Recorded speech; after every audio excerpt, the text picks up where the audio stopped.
and she started swearing. And I was like, oh, sorry, did I say something wrong? We're getting silver or bronze in the time trial at the World Championships. So let's try something different. And 2 years later was the world time trial champion. Welcome to the third episode of the Watt per Kilo video podcast, interviews, recordings, whatever you want to call them. Today we're going to talk about track cycling and sprint performance, and I'm very excited to introduce my guest who has recently written a very interesting PhD thesis on this topic. So, Hamish Ferguson, it's a pleasure having you here today, all the way from New Zealand, no less. Hi, yeah, thanks, Martin. It's great to be part of your podcast. I've listened with interest and obviously watched your posts. So yeah, very excited to talk. For those who don't know you, could you tell us a little bit about your background? Obviously, you're a cycling coach, but could you tell us a little bit about the kind of cyclists that you're working with the hands-on stuff that you do? Yeah, this will be my 33rd year of coaching. I was a rider, not particularly good at the tail end of the A grade in the New Zealand racing. And although I had issues with my knees and I had to became quite intermittent, and then eventually made the decision to stop. And quite a couple of my friends asked me, said, "Oh, well, we saw you train and you always raced a lot better than you trained, so would you be interested in coaching us?" And so I started coaching, and then two of the riders, one was New Zealand's best bike rider at the time, and another one was a very up-and-coming junior cyclist. In the next year, in 1994, they finished 1-2 at the New Zealand Elite Road Cycling Championships. And yeah, so I sort of got started there and coaching nationally after I finished my psychology degree, but eventually went back to do some postgrad papers, and then after a few delays ended up completing a postgrad diploma in sports and exercise medicine.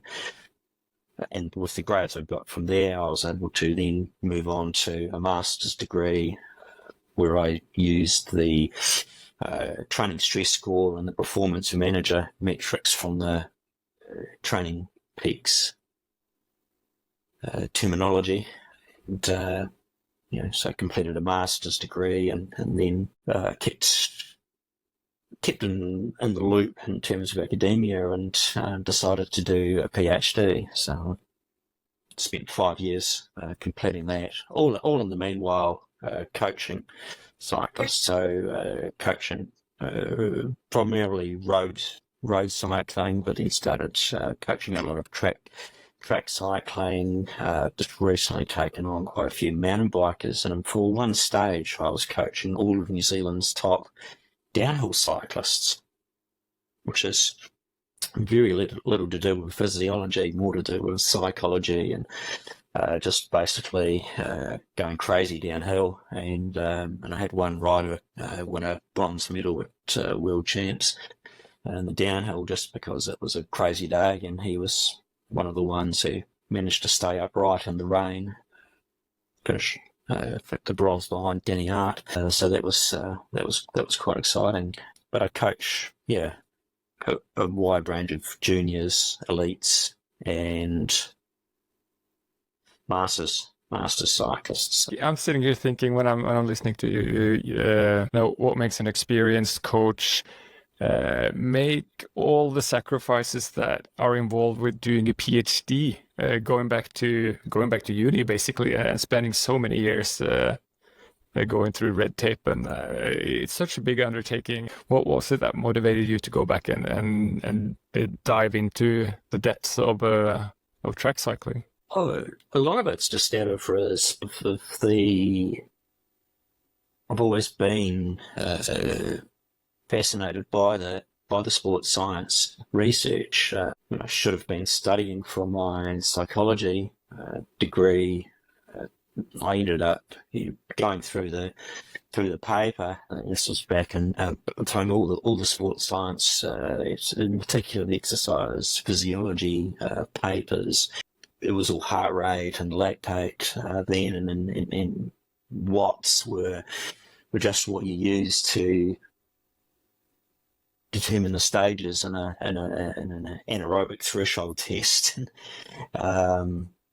So I've always been fascinated in the research and what I've learned, and that was, I guess, one of the cool things doing my research, and the advantages now of things like Twitter and Facebook. You get to sit in on everyone else's journey as well. So I got to watch people like Peter Leah or Nikki Almquist doing their PhD studies, and and just what I learned, that sort of deeper analysis, and being able to apply it, and so it's really driven to improve the applied science behind it. I can certainly relate to being a medical student myself, and spending probably more time reading cycling research than anything else. So yeah, I can relate to that sentiment. You had a very an interesting section in your thesis. I think it was quite early on. How would you describe the state of the science on sprint training and track training as it pertains to cycling in 2024? Where are we? Oh, it's definitely come a long way in terms of how we approach the study, the hands-on. Obviously, Community Cordy is really led the way there, on the heels of the great work done by Sebastian Durrell, and newer researchers like Anna Dunst in Germany, Sebastian Flitsch from Poland, and it was great on several of my studies to collaborate with Sebastian Kamalic as well. And bringing in my two supervisors, Distinguished Professor Jeff Chase at the University of Canterbury in the bioengineering lab.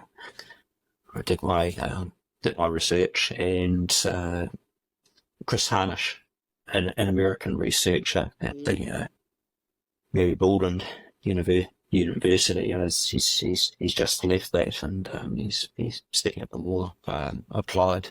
So waiting to hear exactly what his new steps are. Was there any particular holes in the literature that you experienced, or that you identified, that you felt like, okay, I really want to look into this topic because we don't know enough about this? How did you end up with your thesis, and could you tell us a little bit about your thesis? Okay, so I guess the main driver for me is that initially I looked at modelling power across sprint cycling, track endurance, and road cycling, and initially started submitting a little review around that, and was told the topic was too broad. And because I was working with an Olympic level cyclist at the time, I decided to focus in on sprint cycling and address an area that I felt wasn't being looked at closely, and looking at how the current approach to coaching sprint cycling, which was very peak power, peak strength, peak speed focused, and that it was a linear approach driven by peak power, and peak power was the sort of the main target, and being as strong as possible, as powerful as possible in the gym, to the extent that some authors would actually say, sprinters just need to train in the gym. And I thought, no, I think there's definitely some crossover. There's definitely an aerobic or an oxidative component to sprint cycling, just a sprint alone, especially a longer sprint. If you were man 2 or man 3 in the team sprint, or riding the kilometre, or to be prepared for a Kieran race that goes long, the Dooney, that paces them up to 50 kilometres an hour, pulls off with 3 laps to go. That's 750 metres, and and if someone goes long, you could need to draw on that. And then there's the fact that all sprint cycling events require fast recovery. We saw that at the Tokyo Olympics. Hoogerland, in that at the end of that third ride, that was only 6 minutes after their second ride, he had to be stretched off the track. He was absolutely given everything. Although then it's amazing that at Worlds he can qualify in an amazing time, and then we'll be at 4 to 6 hours later back up and that. But so that's where I started to focus on and looked at the relationships between competition sprint powers from the power meters off the bikes between 15 and 30 seconds, and what the relationship was with the peak powers, the 1 second power, 5 second power, but also stretching that out to 45 seconds, 60 second power, and then went all the way out to as far as 20 minutes. And I guess the main thing that I observed was very strong correlations going out all the way to 20-minute power. So there was definitely maintaining at some stage through the training process some form of aerobic training had a small benefit, and most importantly, it didn't hinder, because we hear that if sprint athletes perform any form of aerobic training, that all their fast twitch X muscle fibers will convert to type A, or so the slow twitch, or not convert, or take on more slow twitch characteristics. But we didn't see that in my data. And so that was the main findings, and we looked at that in terms of that there were strong relationships out to that 20 minutes. At some stage during the training process, you could perform 20 minutes, and the second study looked at the other way, and what we saw comparing 1 second power and then going out to the 20-minute power in relation to that 15 to 30 second, very common durations for all sprint cycling events, from the match sprints, the man 1 of the team sprint, starting rider 1 of the team sprint, and we saw those. What we saw was a parabolic relationship with the data, where 1 second data was just as related common duration of sprint cycling as 45 to 60 seconds. So there was certainly no linear relationship, that sprint cycling performance wasn't being driven solely by peak power alone in sprint cyclists. In training aerobically wasn't going to be detrimental, and taking into account that all sprint cycling events require multiple performances over a day, whether it's qualifying for the time trial and riding a final, riding 6 to 8 sprints a day over the 2 days that the World Championship sprint normally take place. The Kieran takes place over 1 day, so you've got 1, 2, 3, possibly 5 if you go through a rigor charge. So there's certainly a lot of recovery required. And then we looked at the line of best fit. So I performed a training study looking at the progression of athletes, sprint cyclists, through a 12-week period, and seeing where they fit on the line of best fit. So athletes sitting above the line of best fit had very good peak power, and so they would be better to train more for capacity. Their ability to sprint hard for 15 to 30 seconds by the same nature. Some athletes could be, a lot, have quite good capacity, and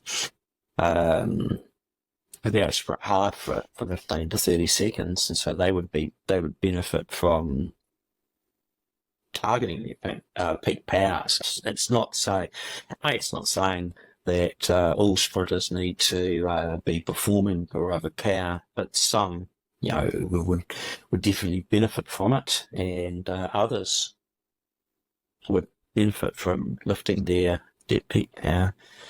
So it was taking a more individual approach to deciding what a specific athlete needed, and we formed a sex differences study, and what we found was lots of similarities relative to body weight, and of course the male sprinters have more body weight, and so therefore relatively they're producing more power, but there was more variability, so it highlighted just how, for female sprinters, just how important it was to be very specific with their individual training. Whereas I was observing a lot of training that appeared to be very generic, rather than focusing on this rider's got good peak power, so we need to train the capacity, or a rider has good capacity, and how to schedule the sessions, which also has a practical advantage.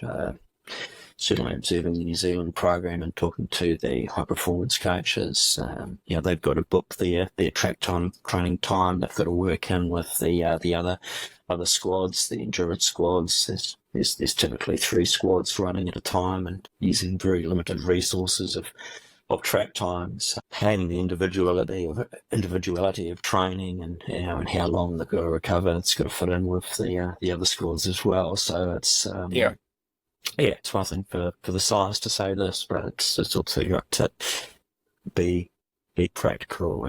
And with the data that I got for that, and the approaches I used to getting the data, and because I'd originally was taking quite a broad approach to modelling track and road cycling performance, I then, for the later chapters in my thesis, did a study on foot cycling, and also on track endurance racing, bunch racing events. So just using the same modelling based around, and then incorporating the anaerobic power reserve, this sort of thing, the power-based variation of the anaerobic speed reserve. You take maximum sprinting speed and running speed at your VO2 max. AJ Sanders did wrote a couple of papers. Lead author wrote a couple of papers taking that information and applying it to cycling.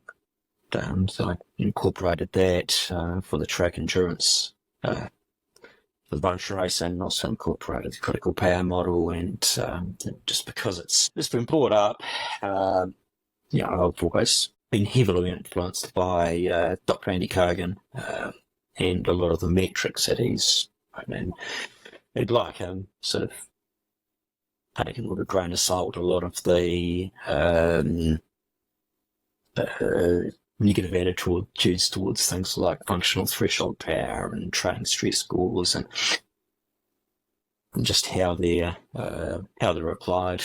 So I incorporated that and actually found reasonably good relationships between functional threshold power and other metrics. But just the approach of basically determining what were the important things, and obviously specificity is the main thing, and but it's how you prioritise that as you build over the year. So it was quite rewarding to see the be able to sort of test the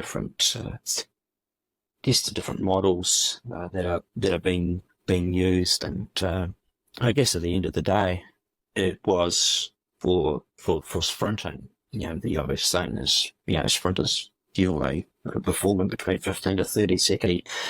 The bulk of their training is training that 15 to 30 second power, and depending on the athlete, they might need a little bit of peak power training. They might need a little bit of aerobic work to help with your recovery between rounds, and especially if those sprints go long, or if they're riding the kilometre time trial, and as of 2025, the woman time trial goes from 500 metres to 1,000 metres. The individual pursuit goes from 3,000 metres to 4,000 metres.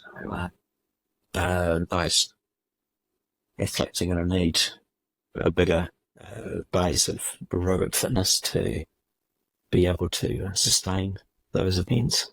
If I can follow up on that, one of the takeaways that I got from reading your work was that track sprint performance, you need the performances across the 15, 30, 45 second durations, but you also need you need to repeat those efforts, and there are multiple events, so there needs to also be an aerobic endurance base there.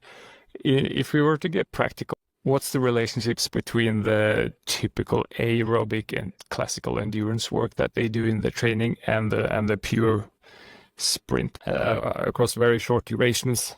Yeah, again, it's prioritized, and in 2021, because it was observing the training. I had an athlete that I'd coached through progress into the New Zealand sprint cycling program, and watching how she was trained, and the training responses, and watching the others train, I felt that there was too much focus on the philosophy was purely peak power, building peak power, very short efforts, even lots of efforts well below 100 metre 6 to 10 second efforts, where a lot of the competition was 15 to 30 second power, and no real periodization of performance. They were just essentially repeating the same thing over and over again, and that has been a prevailing approach. Things have changed. I was very fortunate around 2008 to do a little bit of work with Gordon Singleton, who was a Canadian who was the world professional Keirin champion in 1982. Sadly, he died at the start of the year. But he was, and he told me about how he trained. He trained under Eddie Sowens, who was a very British coach back in the 80s, and essentially he was just training like a road cyclist.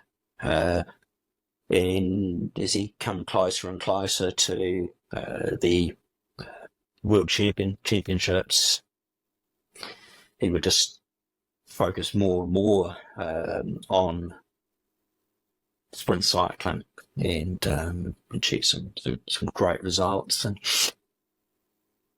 And then I was very fortunate to Cycling New Zealand in the late 90s sent me to Australia a couple of times, and both times I got to learn from Gary West, who at that time was coaching athletes, world champions, and like Darren Hill and Gary Niewant, and the female rider Michelle Ferris, and learn from them about the approaches to coaching sprinters from there. And it was around 2000 that things changed, and the approach became a more peak power approach rather than a more sort of broad approach to sprint cycling. And times certainly have got faster, but then the equipment's got a lot faster, and Sir Chris Hoy, the multiple Olympic sprint champion, sprint Keirin team sprint champion, sort of said he looks back and looks at the bikes, the terrible skin suits they use, the positions on the bikes. Certainly a lot of the times it's more a function of improvements in the aerodynamics and working with talking with a lot of the people behind the tech that there's a really cool company in Cambridge called Velobike who develop a lot of handlebars and stems and wheels that various, you see their stamp on a lot of equipment, and so a lot of the improvements we've seen have been improvements in technology. So yeah, I wasn't 100% convinced with the current approach to that, and and I believe it needs to be periodised. I'm certainly not saying the sprinters need to be riding 1,000-kilometre weeks at any stage of their training, but certainly early on in the general preparation phase or the base phase, it's certainly not going to hurt for them to do some hour-to-hour rides, and we saw athletes like Victoria Pendleton, the Olympic sprint champion from London, and I think she won the Keirin. She won the sprint in Beijing and she won the Keirin in London, and she would be doing aerobic rides. So there's, and you saw the stories of Sir Chris Hoy doing the Étape de France and climbing over big mountains, or Max Levy competing in an Ironman, and then coming back into the sport, or Theo Boss, winning multiple world titles, and then decided to make the shift to road, and then he didn't make it into the world tour, but he was competing and able to win at a continental professional level, and then came back into the Dutch program and was able to compete at that high level, was able to record fast time. So there's certainly no detriment to aerobic training. It might be easy to convert a muscle to take on more fast twitch or slow twitch characteristics, but it's just as easy to convert them back. And I think the more important thing is that at no time should a sprinter not be sprinting. We're not saying, the data's not saying that you should at any stage stop sprinting, stop being in the gym trying to be strong, and so therefore maintain those big type X type 2X fibers. And so to periodising that approach, and with the Olympic cyclist that I was coaching, she was still, she was part of the national program. She was still engaging me, and and it was actually in the COVID lockdown that because they couldn't access the track in Cambridge, they were left to their own devices. Each of them took some weights home to be able to do things in the New Zealand lockdown over that 2020 period. But also she would actually go out and ride for 5 hours. That's because she liked that. In various stages of her progression through being a junior world's medalist, she was still interested in switching to endurance cycling, but her strength was definitely sprinting. And what was noticeable when they jumped back on the track is that she was hitting, despite the fact that she'd been doing a lot of just riding, just riding on the roads. It wasn't even training. It was just she just enjoyed riding, and it was good for the headspace. And so when she jumped back on the track, she was doing faster times than she'd done before, and then she went back into her normal training and went slower. So she was back doing just sprint, and that actually her performance went back. And I said, well, look, I'm not trying to upset the national sprint coaches, but you sort of know what works for you. And so she was definitely one of those riders that, performing some form of aerobic training, was having some benefit, even if she just felt better about things. With that story that you told me about her, kind of made me think about one of the later publications in your thesis. So you used the line of best fit and decided if athletes were above or below the line. Would she be an athlete that above the line in terms of being, to begin with, stronger in the sprinting department, given that she seems to have benefited from doing more traditional endurance training? Yeah, definitely. The having been in a program that was so based around very short efforts, and discouraging athletes from performing a large amount of aerobic training, no matter where they were at in their training program.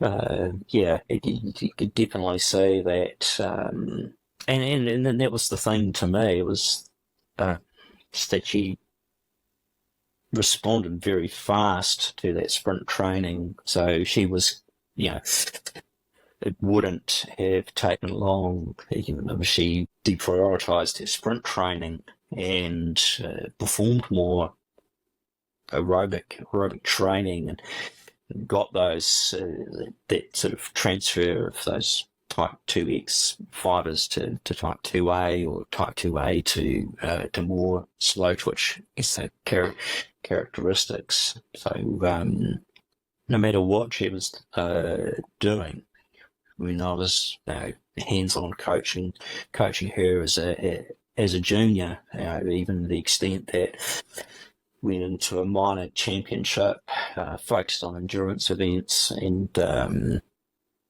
we didn't do a lot of sprint work, but she still rode the sprint events at that minor championship and still performed times comparable to the times she produced at the junior worlds as a first year under 19 rider. So that would have been a clear case of a rider sitting above the line with really good peak power, and suggested that she needed a greater stimulus for her capacity. In the base phase, some longer efforts, some longer rides, some longer efforts, up to 20 minutes, and but then as you go into your specific preparation phase or your build phase, starting to focus more and more on sprint cycling durations, and going into the peak phase, focusing on the specifics of riding the team sprint, and then whichever comes next. And generally at the World Championships or the Olympics, the team sprinters up first, and then the match sprints, and then the Keirin event. So preparing for not only the team sprint, very challenging at the Tokyo Olympics. I think they pretty much ran all 3 rounds of the team sprint within a 90-minute period. And you saw a lot of teams, whether it was just that short duration, well, it's basically based around the TV schedule, and a lot of teams, and also teams coming off COVID, so their last major championship was the Berlin World Championships, which was 18 months prior. You saw a lot of team sprints blow apart, except for the Dutch, but the Dutch have they had 5 riders there, but that might change. I think with the entries now, you're only allowed 3 riders at the event, so teams might be able to change. So you might actually see a lot of teams in Paris, struggle towards the end if they haven't, visualised the physiological demands of riding that, and then having to back up the next for 2 days of sprint cycling and a day of Keirin racing. You did a study where, if I remember correctly, divided it up into 3 periods of 4 weeks, and then assessed how much does each athlete progress during those 3 months, and how do their power data develop in terms of being under or over or at the line of best fit. Say you're not even a track cyclist, say you're doing a road race, and you're an age grouper. You're presuming that the race is going to be maybe decided by a bunch sprint or a late short effort. How much time do you need to prime those skills? Yes. So what I observed in sprinters, and in terms of taper length, I think the more intense the event, the longer the taper. And this goes back to a lot of this of the information I learned from coaches like Gary West and Charlie Walsh. Charlie Walsh was a track endurance coach for Australia. They were behind a lot of their success through the 80s and 90s. And what he said was certainly for the sprint cyclists, he was looking at as long as 28 days to taper down, and observing those sort of conventional tapers of reducing the training volume but maximising the intensity. And whereas track endurance, it would be a lot shorter. Road cycling, it would be even shorter. And there's that amazing paper from Schumacher et al. From 2002, where they followed the German team pursuit squad leading into the 2000 Sydney Olympics, and just watching where they did huge volumes of aerobic training, and just then seeing their taper. They arrived in Sydney, I think it was about 16 days out, and in that time they did a few track training sessions, but in the end they did 2 times 2,000 metres at world record pace in 1 times 1,000 metre world record pace. And they were the first team. They won the gold. Wattkg won the individual pursuit, but they won the gold, and they were the first team to go under 4 minutes for the team pursuit. It was just amazing how little speed work they did to achieve that. And now you've got, you watch the German women's team pursuit in 2021.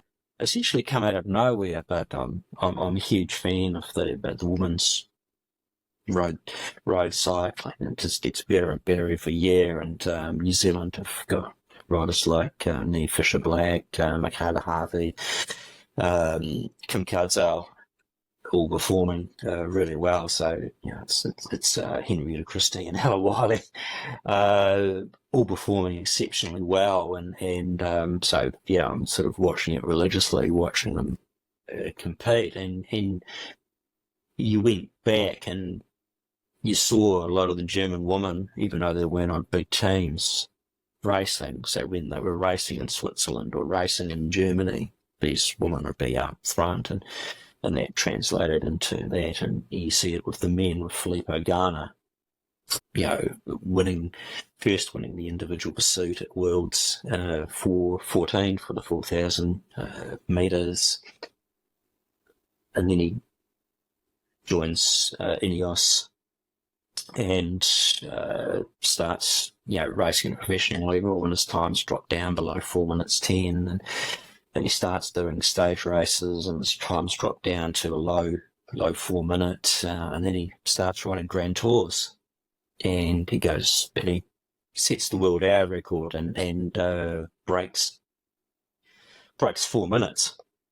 I was the first person to do it at sea level,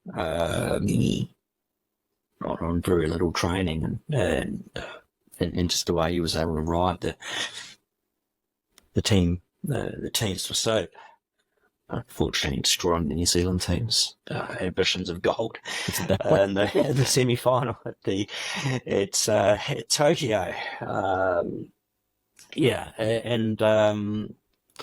So those, you can see those athletes. They're running on very, very short tokens, very short preparation periods, to the extremes that are, a couple of New Zealand riders leading into the World Championships. They're back when the racing, the World Champs were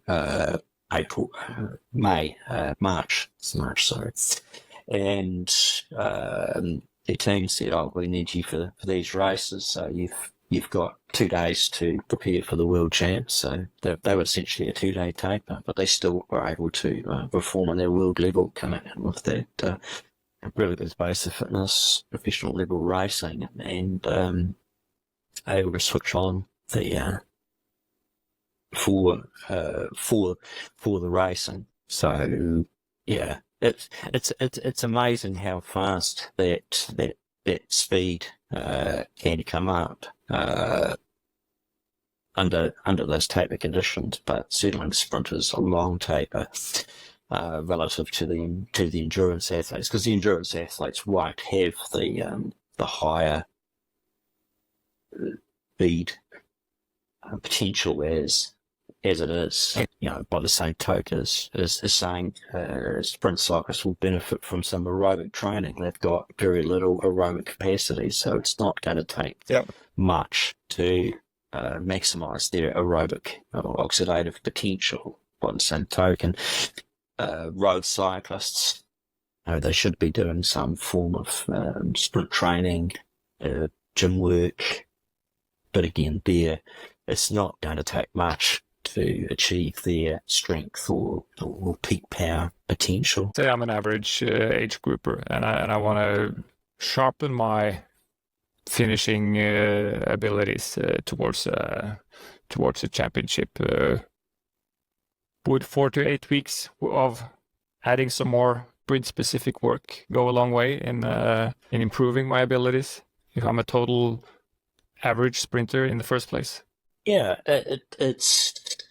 I mean, it obviously depends Yeah. on sort of where you're at, but in terms of 4 to 8 weeks, there's a lot of learning that can be involved. It's also a lot of technique around 2014, 2015.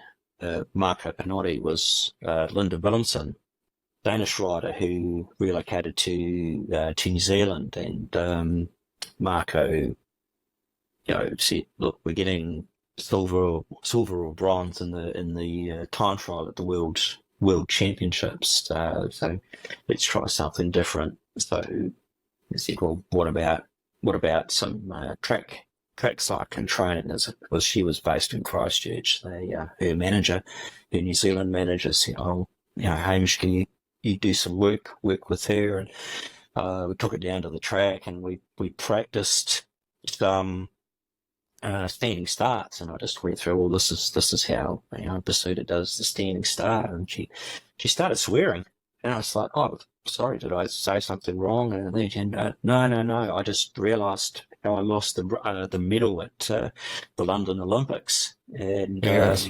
she lost the bronze medal by less than 1.5 of a second. And she said at the start she got up out of the saddle, was wobbling around, and wobbled off the start ramp, and also because Marco had suggested doing some riding on the road on her on a fixed gear.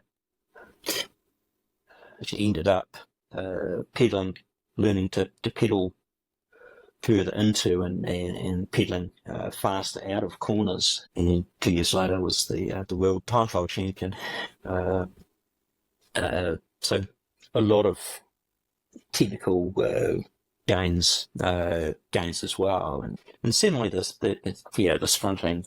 It's very easy to bring that speed up. I mean, again, I see that with pursuit cyclists. Years of experiences, is that almost every year I end up doing less and less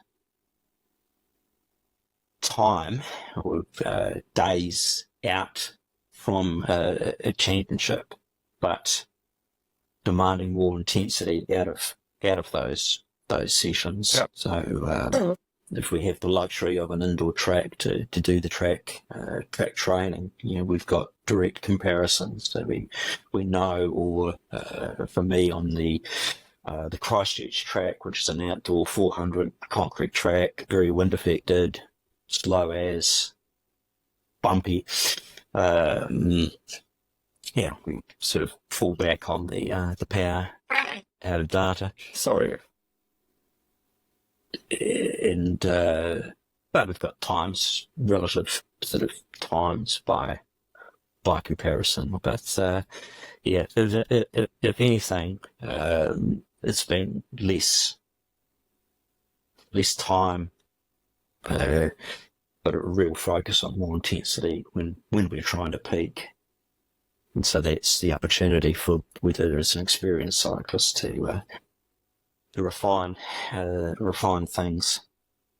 And obviously for a new track cyclist, it's a real introduction into intensity, learning to really empty the tank. And I think that's one of the things that you see those top sprinters. You watch them do a 30-second Wingate test. If they're not reaching for a bucket at the end of it, they're doing something wrong, and you've got to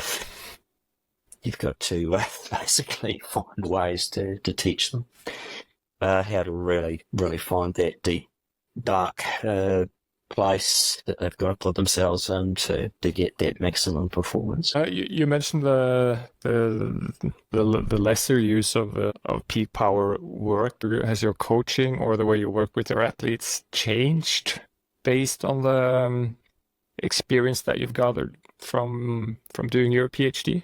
Yeah, definitely. In terms of how I model performance, because you always start with the end in mind. your performance, you're visualizing or you're mapping out, basically trying to sort of, develop a model for, what or how you're going to perform on the day, and you're working back from that, whether it's a master cyclist training for a 2 or 3K pursuit at World Masters and Roubaix this year.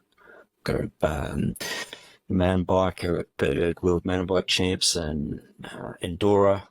So the added challenge of altitude.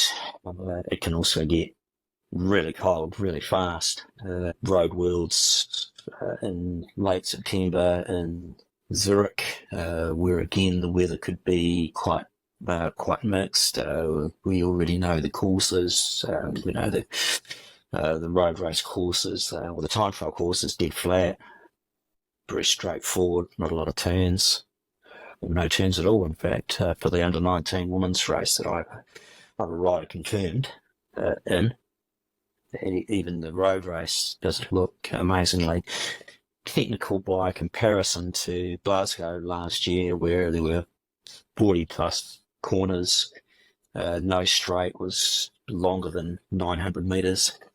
So working back from that. We just want to sort of be very specific in what we're doing. So we've got the model of performance, and therefore it makes developing tests and around that, but also building up the power. So not only my research, but watching other people's research. So James Spragg and Peter Leo, studies of durability, and certainly that's been another area, or taking the work of Nicky Almquist, including short efforts over longer endurance rides, and that's been another area that I've really focused on. But certainly in the base phase, really focusing on those durability metrics before we start to focus more on those measures of the maximal metabolic steady state, whether it's a critical power you use, or the power from a lactate threshold test, or a ventilatory threshold test towards the heaven forbid, functional threshold power. Although never ever performed a 20-minute test, 95% of 20-minute test, whether you use the warm-up or the 5-minute blowout or not. Irks me that has become the functional threshold test in the literature, because that's certainly not Andy Cogan's intent.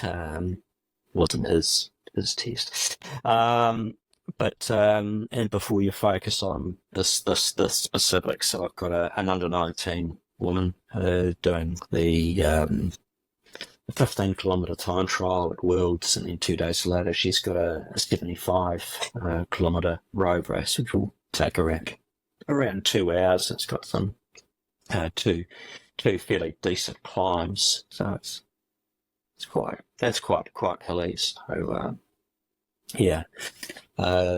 so how I'm modelling the progression. At the moment we've been really focused on, as she sort of comes into about 15 weeks out, to really focus on those durability metrics, whether it's a percentage of how many watts you can reduce after burning 500 kilojoules, 1,000 kilojoules, 1,500 kilojoules, compound scores for various durations, and I just use something as simple as normalized power over 2 hours, 3 hours, depending on the athlete. I might have an under 19 male, so the race will be 3 hours. So just changing the dynamics around then before we go into that build or specific preparatory phase and use those thresholds or measures of the metabolic steady, maximal metabolic steady state before focus on the specifics of for my under 19 woman. 15k time trial and 75k road race, or my riders at Masters Track Worlds doing a 2k pursuit. One of my Masters woman, she'll be the defending champion.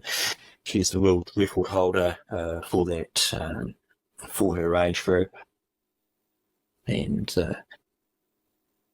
my Masters rider in the under 9 in the riding 3k pursuit, he's currently three seconds off the world record, so we're focused on that. But we want to win the gold first and foremost. Yeah. So we're basically around a mountain bike worlds in the under 19 women's race. It's around a 60-minute race, so the demands of that. So I've taken a lot, my research and the research of others going through that PhD process at the same time has been really invaluable. And just hearing their same comments coming through, like video too and everything, and getting stuff published and out there, and the constraints of all that. It's one of the cool things about coaching. You haven't got anybody, you haven't got a review panel judging everything. But I think the key thing for me is having those different models and realising just the importance of, at the end of the day, come race day, is having that clear idea, and so therefore clear models that you can work towards. Yep. In relation to each rider. Yeah. So being quite deliberate of what the race target and the requirements of that particular race is, and then working specifically towards that. Yeah, that makes good sense. It was so much fun having you here, Hamish. I've really enjoyed getting to meet you and to get to pick your brain on a topic that you have so much knowledge on. Okay, thank you.